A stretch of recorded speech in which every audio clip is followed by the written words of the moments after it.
আজকে আমি ক্লে দিয়ে বানাবো সানফ্লাওয়ার।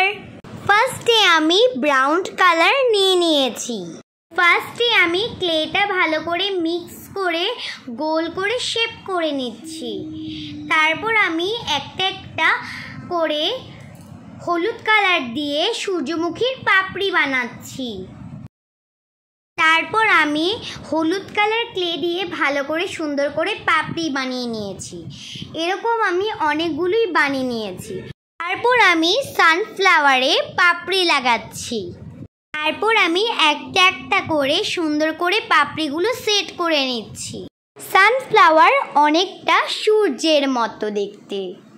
আস্তে আস্তে আমার সানফ্লাওয়ারটা তৈরি হয়ে গিয়েছে। এখন আর পাতা লাগানো বাকি। এখন আমি গ্রিন কালার ক্লে দিয়ে পাতা বানাবো। তার আগে আমি সানফ্লাওয়ার সরিয়ে নিয়েছি। তারপর আমি গ্রিন কালারের ক্লে থেকে অল্প করে নিয়ে পাতা শেপে করে নিচ্ছি। আস্তে আস্তে আমার পাতা বানানো কমপ্লিট হয়ে গিয়েছে। এখন আমি বানাবো ফুলের ডাঁটা। এরপর আমি গ্রিন কালার ক্লে নিয়ে ফ্লাওয়ারের ডাঁটা বানিয়ে ফেললাম। তারপর আমি ডাঁটাটা একটুখানি বাঁকিয়ে সানফ্লাওয়ারের সাথে অ্যাড করে দিলাম। তারপর আমি আস্তে আস্তে করে পাতাগুলো অ্যাড করে দিলাম।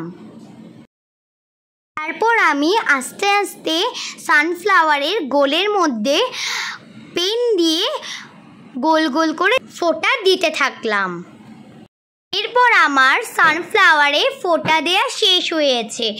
এবার আপনারাই বলুন আমার সানফ্লাওয়ারটা কেমন হয়েছে। তাহলে আজকের মতো এখানে বিদায় নিচ্ছি। Bye bye.